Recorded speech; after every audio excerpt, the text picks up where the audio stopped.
धर्म आप दृढ़ धारे, आशा एक गुरुदेव की, और नाचित विचार। बंदा गुरुपद कंज,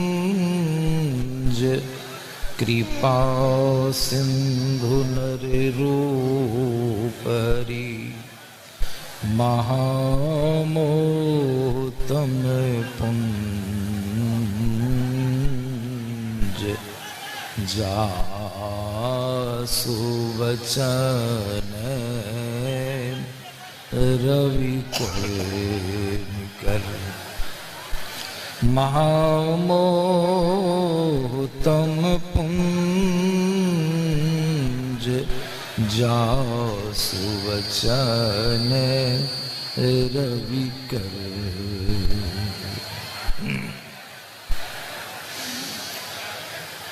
मंचस्थ है वंदनीय मुद मंगलमय साधु समाज, धर्म प्रेमी सज्जन वृंद तथा माताओं एवं बहनों, हम लोग सब कोई गुरु महाराज की महती कृपा से संत मत के सत्संग में उपस्थित हुए हैं और संतों की कल्याणकारी वाणियों को सब कोई श्रद्धा पूर्ण भाव से श्रवण कर रहे हैं। कहा जाता है कि सत्संग में शांति ही धन्य होती है। सत्संग में किसी भी तरह की बातें करनी यह अपराध माना गया है। इसलिए शांत चित्त होकर संतों की वचनों को अवश्य ही श्रवण करना चाहिए। अभी आप लोगों ने श्रवण किया है कर्म सिद्धांत के संबंध में, सुने हैं कि कर्म का फल, किए हुए कर्म का फल जीव को, कर्ता को, जो कर्म करता है उसको अवश्य ही भोगना पड़ता है। लक्ष्मण जी इसी विषय की व्याख्या करके गुहनिषाद जी को सुनाया। आपने पाठ में श्रवण किया कि गुहनिषाद ने कैकेयी के पर दोषारोपण किया कि माता कैकेयी के कारण ही आप सभी लोगों को इतना दुख भोगना पड़ रहा है, कष्ट उठाना पड़ रहा है। इसका कारण कैकेयी है। लेकिन लक्ष्मण जी निषाद राज की बातों को नहीं माने। विचारने पर मालूम पड़ता है कि अगर कैकेयी वरदान नहीं मांगती, तापस वेश विशेष उदासी 14 वर्ष राम वनवासी, यह वरदान अगर कैकेयी नहीं मांगती तो रामचंद्र जी वनवास जाते नहीं जाते। लौकिक दृष्टि से अगर विचारा जाए तो दोषी कैकेयी ही है। लेकिन लक्ष्मण जी ने विशेष भीख की बात तो सब वरदान मांगी, तभी रामचंद्र जी जंगल गए। लेकिन इसके पूर्व की बात निषाद राज को मालूम नहीं थी, वह बात लक्ष्मण जी को मालूम थी।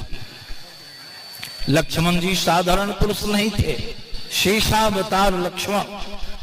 इसलिए निषाद राज को उन्होंने कहा कि हे निषाद सुनो, काहुन को सुख दुख कर दाता, निज कृत कर्म भोग सुनु भराता।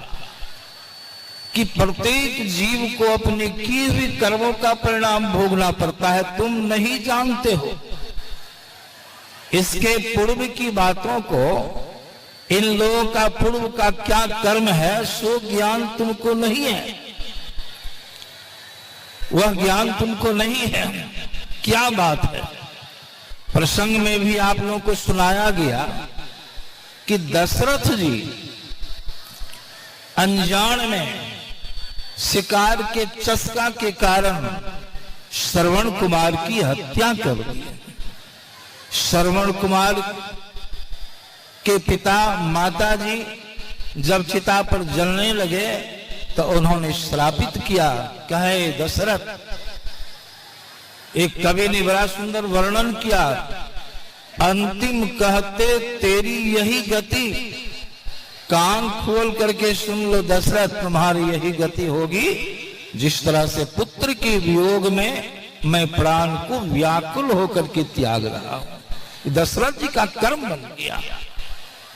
यह ज्ञान लक्ष्मण जी को था, निषाद को नहीं था।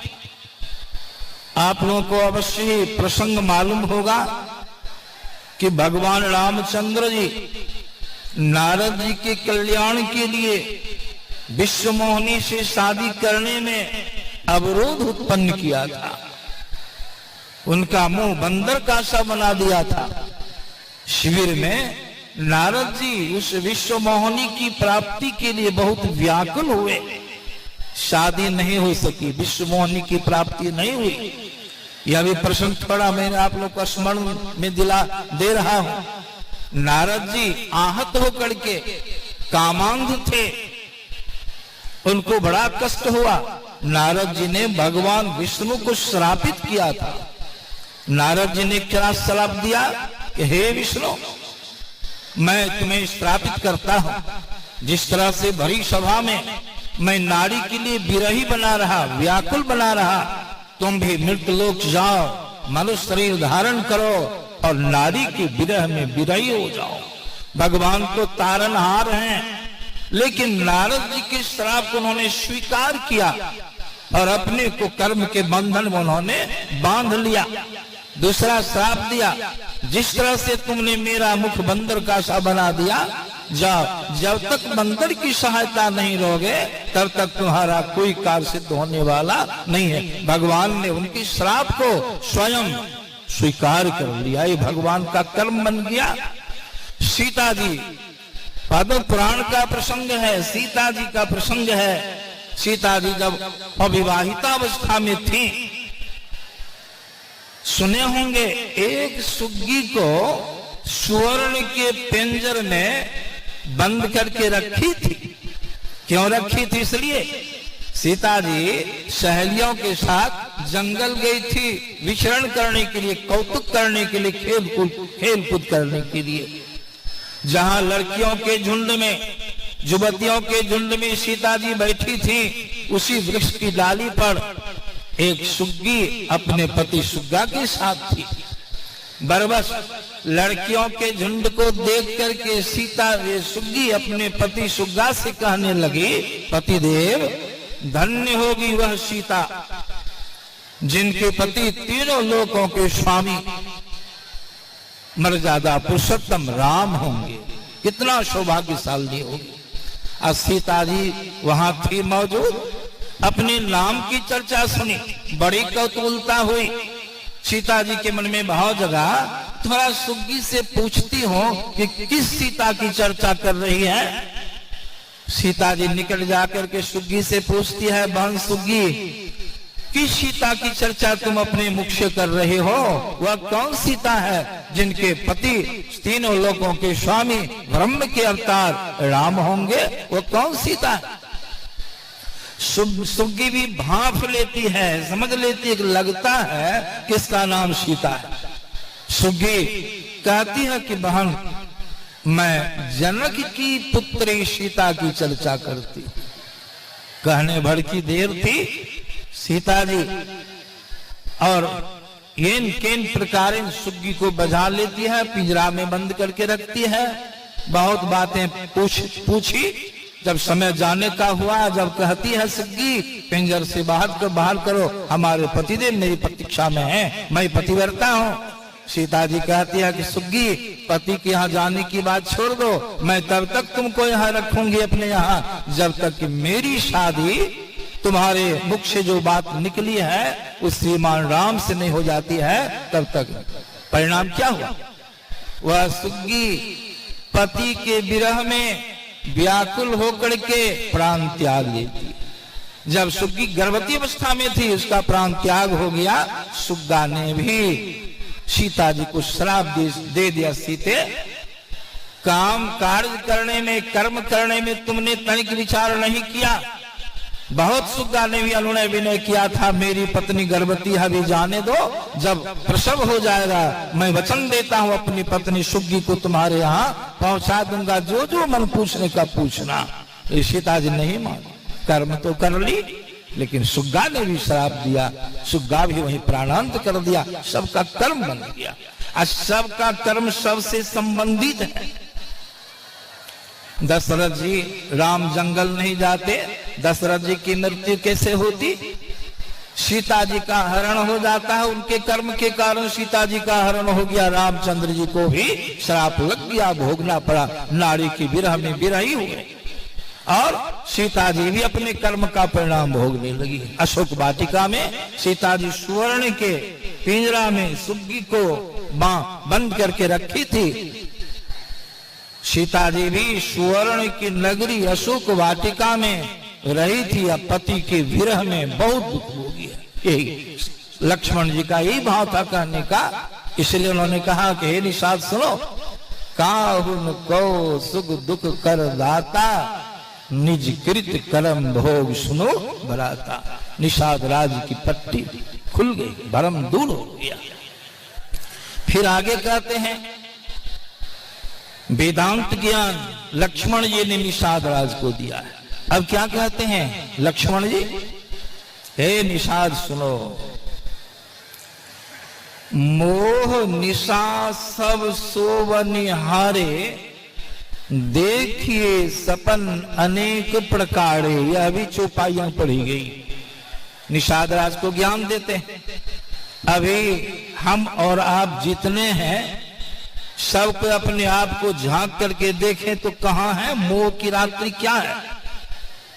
निषाद राज को लक्ष्मण जी ने समझाया कि समस्त प्राणी, उसमें भी यह मनुष्य विवेकशील प्राणी अज्ञानता की रात्रि में सोया हुआ है। हम लोग सब अभी सोए। लक्ष्मण जी की दृष्टि में, संतों की दृष्टि हम लोग सुप्तावस्था में हैं। यह अज्ञानता की रात्रि क्या है? इसी को बाबा कबीर ने अपनी वाणी में सुनाया। एक तो अंधेरी कोठरी जामे दियरो न बाती हो, बहिया पकड़ी जम ले चले कोई संगीना साथी। कहां है देखिए तो, आंखों को बंद करने पर अपने अंदर में क्या देखते हैं? विशाल अंधकार का मंडल देखते हैं। कौन देखता है? हम देखते हैं, आप देखते हैं। इसका मतलब क्या हुआ? हम और आप उसी अंधकार के कुंड में पड़े हैं। उसी को संतों ने कहा अज्ञानता की रात्रि है। उसी अज्ञान की अवस्था में रहने के कारण संसार के पंच विषय जो हमारे लिए बड़ा खतरनाक है, हम लोगों को सुखावह मालूम पड़ता है। उसी सुप्तावस्था में रहने के कारण कर्तव्य का बोध नहीं होता है। विषय का हिज्जा हम लोग कैसे लगाते हैं? वह हर्ष इकार मूर्धन्य स और यह विषय अंधकार में रहने के कारण यह के अंदर में क्या है वह हम लोग को मालूम पड़ता है? नहीं मालूम पड़ता है। अगर यह को हटा दीजिए, यह को हटा दीजिए तो क्या झलकता है, क्या रह जाता है? विष। किसी को विष दिया जाए खाने के लिए, पीने के लिए, पिएगा? नहीं पिए। मछली बझाने वाला मछुआ सारी व्यवस्थाओं को व्यवस्थित करता है, बंसी के द्वारा बझाता है।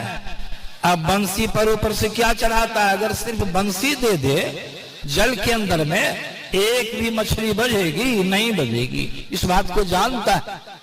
तो मछली की लालच की चीज, आकर्षण की चीज व्याधा चाल बंसी पर चढ़ा देता। क्या चढ़ाता है? चाली चढ़ा दिया, बंसी को पानी में डाल दिया, मछली आती है। मछली को क्या मालूम पड़ता है वहां पर क्या कौन सी झलकती है? सुख का प्रतीक है, आकर्षण है, चाली है, उसके लिए स्वाद की बड़ी चीज। लेकिन उस चाली के अंदर में क्या है रखा हुआ, वह मछली को मालूम नहीं है। वह ज्ञान नहीं मछली का। ज्ञान की अवस्था में मछली क्या करती है? चाली को खाती है। जब चाली का खाना खत्म हो जाता है तो वह जो बंशी है उसके गलफड़ में अटक जाती है। यही देखिए, वही आकर्षण हो गया। उसी प्रकार संत महात्मा लोग कहते हैं, हम और आप जितने अंधकार में रहने के कारण यह के अंतराल में क्या छिपा है, यह विषय क्या है, पंच विषय कितना घातक है, हम लोग को मालूम नहीं पड़ता है। अज्ञानता में रहने के कारण पंच विषय भोग करने से ही कर्म का बंधन लगता है। रूप रस गंध स्पर्श और शब्द, इन पंच विषयों को भोगने में 5 पाप बनता है और वही कर्म का बंधन होता है। उसी बंधन में बंधने के कारण कर्म का भोग हमको भोगना पड़ता है, जीव को भोगना पड़ता है। इसी को हमारे गुरु महाराज ने अपनी वाणी में बड़ा सुंदर दर्शाया। गुरु महाराज कहते हैं, तन मन सुख है ना सुख तेरो, आत्म सुख निज तेरो, आ तू तन मन सुख निज के जानियो, भयो काल को चिरो। काल का गाल, काल के जाल में बंधना पड़ेगा, कर्म के बंधन बंधना पड़ेगा। गुरु महाराज कहते हैं, विविध भांति के कर्म जगत में जीवन घेरी फंसाता है, बाबा देवी कहे कह में ही सतगुरु गुरु ही बचाई कर। अंधकार में पड़े, जागृत अवस्था अंधकार के मंडल में पड़े। फिर कहते हैं लक्ष्मण जी, मोह निशा सब सोव निहारे, देखिए सपन अनेक प्रकारे, यही जग जामिनी जाग ही जोगी, परमारथी प्रपंच वियोगी, जानिए तब ही जीव जग जागा, जब सब विषय विलास विरागा। कैसे होगा? इसी के लिए कहते हैं संत महात्मा लोग, अंदर में अंधकार से जब तक हम ऊपर नहीं उठेंगे तब तक अज्ञान की अवस्था में पड़े रहेंगे। इसके लिए लक्ष्मण जी कहते हैं, यही जग जामिनी, यह संसार रात्रि है। कोई जोगी जन इसमें जगते हैं। जोगी किसको कहते हैं? जो जोड़ने की कला जानते हैं। क्या जोड़ने की कला जानते हैं? जो अपने अंदर में गुरु से जुक्ति जान करके दोनों दृष्टि की धारों को अंदर में जोड़ते हैं, जोड़ने में सफल हो जाते हैं। जिनकी दृष्टि की दोनों धारें जुड़ जाती है वह अंत प्रकाश हो जाता है। प्रकाश हो जाने से अंधकार का नाश हो जाता है। जब अंधकार समाप्त हो जाता है उसका कल्याण होने का रास्ता खुल जाता है। इसे लक्ष्मण जी ने कहा, यही जग जामिनी जाग ही जोगी, परमारथी प्रपंच वियोगी, और जानिए तब ही जीव जग जागा, जब सब विषय विलास, तब विषय से विरक्ति हो जाती है। उसका कर्म अच्छा होता है, साधन में आगे बढ़ने से वह कर्म बंधन को पार करता है। अस्थूल सूक्ष्म कारण के आवरण को पार करके ऊपर उठने से कर्म के भोग से वह बच जाता है। इन्हीं शब्दों के साथ अपनी वाणी विराम देता हूँ। श्री सद्गुरु महाराज की जय।